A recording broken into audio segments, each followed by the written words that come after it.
एक और बड़ी खबर की बात करें। न्यूज नेशन एक बहुत अहम खुलासा करने जा रहा है। इस वक्त की सबसे बड़ी खबर आपको बताने जा रहा है। बोधगया मामले में जांच एजेंसियां किसी नतीजे पर नहीं पहुंची हैं, लेकिन धमाके के बाद से ही शक लश्कर-ए-तैयबा के उन आतंकियों पर है जो म्यांमार से संबंध रखते हैं। आज न्यूज नेशन करेगा सबसे बड़ा खुलासा। आखिर म्यांमार से संबंध रखने वाले आतंकियों पर जांच एजेंसियों को शक क्यों है? न्यूज नेशन के पास सुरक्षा एजेंसियों के वो एक्सक्लूसिव दस्तावेज हैं जिसमें यह साफ लिखा है कि कैसे लश्कर-ए-तैयबा और जमात-उद-दावा म्यांमार के युवाओं को उकसाकर उनको आतंकी बना रहे हैं। इस रिपोर्ट की एक्सक्लूसिव कॉपी इस वक्त न्यूज नेशन के पास है और इस पर ज्यादा जानकारी देंगे अमित। हमारे साथ जुड़ रहे हैं हमारे सहयोगी। वो कॉपी भी हम आपको दिखाएंगे जिस कॉपी में ये बातें लिखी गई हैं। इन बातों का जिक्र पहले ही किया गया और पहले ही ये बातें आशंकित की गई थी, इसे जताया गया था। अमित, क्या ताजा जानकारी है, क्या कुछ लिखा है इस कॉपी में, ये जानना चाहेंगे। देखिए, ये जो है खुफिया एजेंसियों ने ये रिपोर्ट जो है गृह मंत्रालय को दी थी और उसी के बाद से जब से ये धमाका हुआ है बोधगया मंदिर परिसर में, उसके बाद से ही शक की सुई जो है वो उन आतंकियों पर है जिनका संबंध जो है म्यांमार से हो सकता है। और उस शक की जो वजह है वो मैं आपको बताऊं कि इस रिपोर्ट में जो लिखा है कि किस तरह से जमात-उद-दावा, जो कि लश्कर का ही एक फ्रंटल ऑर्गेनाइजेशन है, और लश्कर-ए-तोयबा दोनों मिलकर के किस तरह से पीओके में प्रोपोगेंडा कर रहे थे। जो वहां म्यांमार में जो सामुदायिक वायलेंस चल रहा था उसको लेकर के कैसे ये लोग प्रोपोगेंडा कर रहे थे, बल्कि उस पूरे कॉज को ये यूटिलाइज करना चाह रहे थे, उस पूरे प्लेज जो है उसको यूटिलाइज करना चाह रहे थे। साफ लिखा है इसमें कि जमात-उद-दावा ने ये चेतावनी दी थी कि अगर जो म्यांमार में जो एथनिक वायलेंसेस हो रहे हैं उसको अगर ठीक से चेक नहीं किया गया, रोका नहीं गया, तो उसके परिणाम ऐसे होंगे जो कल्पना से परे होगा।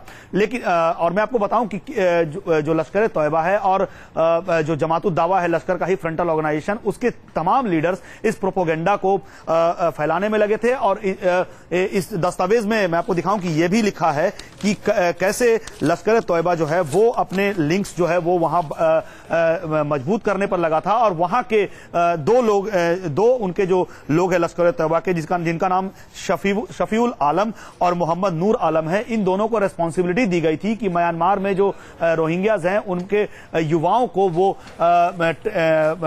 आतंक की ट्रेनिंग दें और उनको रिक्रूट करने की कोशिश करें ज्यादा से ज्यादा संख्या में। और जहां तक बोधगया धमाकों का सवाल है, तो जिस जगह को चुना आतंकियों ने धमाका करने के लिए, निश्चित तौर पर उसका मैसेज वो इंटरनेशनली एक मैसेज देना चाहते थे। एक बुद्धिस्ट रिलीजियस प्लेस को चुना गया और जो इस दस्तावेजों में लिखा है उसी के आधार पर जो है जिस जगह को चुना आतंकियों ने धमाका करने के लिए, निश्चित तौर पर उसका मैसेज वो इंटरनेशनली एक मैसेज देना चाहते थे।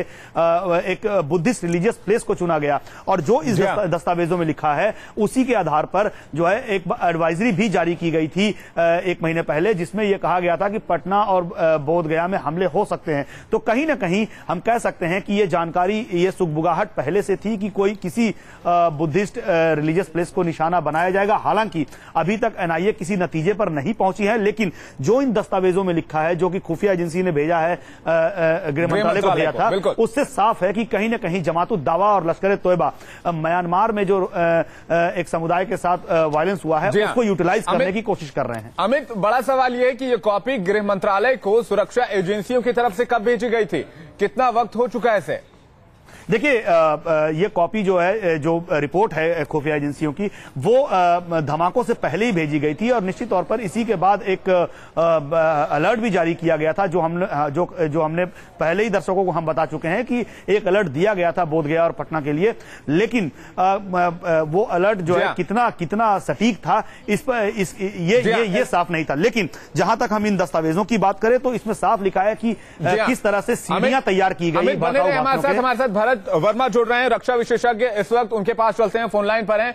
भरत जी, सबसे पहले आपसे जानना चाहेंगे, 2-3 महीने पहले ही एक रिपोर्ट सुरक्षा एजेंसियों की तरफ से भेजी जाती है गृह मंत्रालय को, जिसमें यह शक जताया जाता है कि म्यांमार में जो कुछ हालात हैं, जो कि वहां का अल्पसंख्यक समुदाय है रोहिंग्या, वो जिस तरह की स्थिति में है उसका फायदा ऐसे कुछ संगठन उठा सकते हैं। फिर भी अहमियत क्यों नहीं दी गई इस कॉपी को?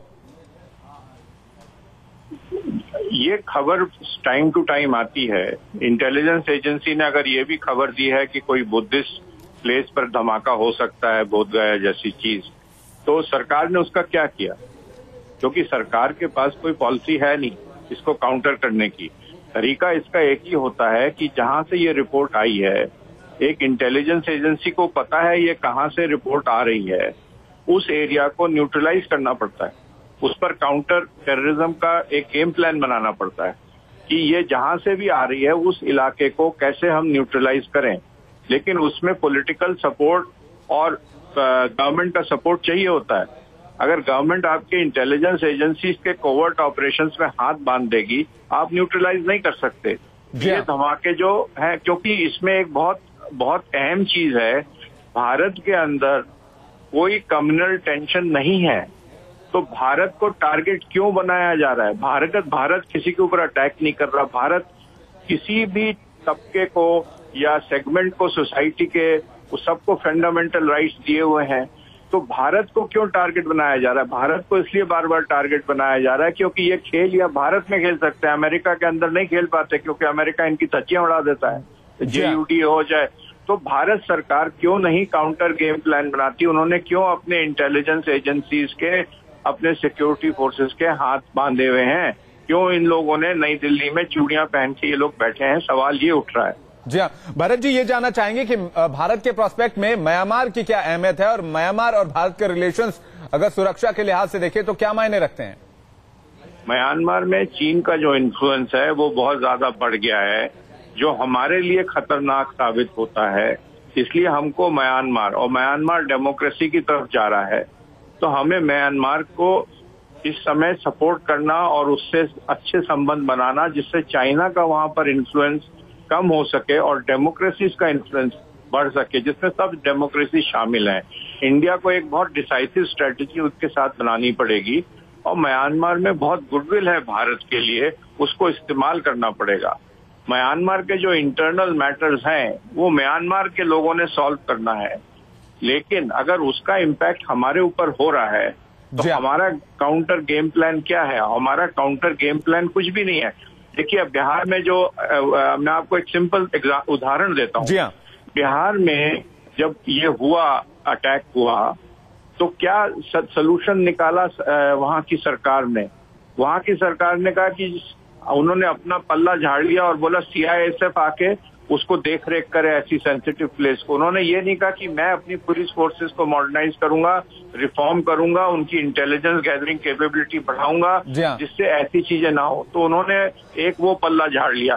दूसरा उन्होंने क्या किया कि वो छोटे गैस सिलेंडर बिहार में नहीं सप्लाई होंगे। मतलब आप सिटीजन को हर चीज डिनाई करते जाइए कि जिससे ये एक्सप्लोजन। तो these are all short sighted. ये जो शेख चिली के जैसे सोल्यूशंस होते हैं ना तुगलक की फौज के, वैसे सोल्यूशंस हम लोग बना के दे रहे हैं हमारी ब्यूरोक्रेसी। गैस सिलेंडर बनकर आपको टोटल काउंटर गेम प्लान बनाना पड़ेगा, क्योंकि JUD और ये जो ऑर्गेनाइजेशंस हैं ये हर एक जगह, और स्पेशली इस समय जब वेस्टर्न फोर्सेस वहां से निकल रहे हैं, तो उनके पास बहुत बड़े पैमाने में जिहाद फैक्ट्री के लोग अनएम्प्लॉयड हो गए हैं, और वो अब इंडिया की तरफ देख रहे हैं। तो वो किसी ना किसी बहाने से आपके ऊपर अटैक करेंगे। तो आपका काउंटर गेम प्लान क्या है? भारत एक बहुत सॉफ्ट टारगेट है उनके लिए, और किसी भी चीज का विरोध वो भारत में बड़ी आसानी से जता सकते हैं। भरत जी, बहुत बहुत शुक्रिया तमाम की बातचीत के लिए और जानकारी के लिए। तो भरत वर्मा थे, रक्षा विशेषज्ञ, बता रहे थे कि म्यांमार में भारत को अपनी स्ट्रेटेजी बड़ी साफ रखनी होगी, क्योंकि चाइना का इन्फ्लुएंस वहां लगातार बढ़ रहा है। अमित हमारे साथ लगातार बने हुए हैं। अमित, अब सीधा सवाल सरकार पर है। जानकारी पहले से ही थी और अब तो पुख्ता दस्तावेज भी है न्यूज नेशन के पास। बिल्कुल, देखिए, दस्तावेजों को अगर ठीक से देखा जाए तो उसमें साफ लिखा है कि न सिर्फ वहां के सिचुएशन को JUD और LET जो है वो एक्सप्लॉइट करने की कोशिश कर रहे थे, वहां जो रोहिंग्यास की जो प्लेज है उसको एक्सप्लॉइट करने की कोशिश कर रहे थे, बल्कि वो इतनी गहराई तक वहां जा चुके हैं कि उन्होंने वहां पर रोहिंग्यास के सपोर्ट से एक एक्सट्रीमिस्ट ऑर्गेनाइजेशन भी खड़ा किया है। और इसके अलावा वहां के जो युवा हैं उनको रिक्रूट कर रहे हैं अपने आतंकी संगठन में, उनको ट्रेनिंग दिया जा रहा है। और जैसा कि मैंने बताया कि बोध गया में जो धमाका हुआ था, उस धमाके से एक बात तो साफ होती है कि जो मैसेज देने की कोशिश की गई वो इंटरनेशनल मैसेज देने की कोशिश की गई थी। तो कहीं ना कहीं बौद्ध रिलीजियस प्लेस को टारगेट किया गया है और लश्कर और जेयूडी जो है वो काफी समय से म्यांमार में रिक्रूटमेंट कर रहा है लोगों का। तो कहीं ना कहीं इनका कुछ लिंक हो सकता है। और सुरक्षा एजेंसी, जो जांच एजेंसियां हैं, उन्होंने भी इनकार नहीं किया है कि जो बोधगया में धमाके हुए हैं उनका संबंध इंटरनेशनली ना हो सकता है। तो साफ तौर पर अमित, फॉरेन पॉलिसीज स्ट्रांग करनी होगी और इस तरह के इनपुट्स जो आते हैं उस पर एक हार्ड स्ट्रेटेजी लेकर ही सरकार को आगे बढ़ना होगा, तभी इस तरह के हमलों को रोका जा सकता है। और इस तरह की स्थिति जो बन रही है विदेशों में, जिस पर भारत को सॉफ्ट टारगेट बनाया जाता है, उस पर भी सरकार को नजर बनाए रखने की जरूरत है। अमित, बहुत बहुत शुक्रिया तमाम जानकारी के लिए और बातचीत के लिए।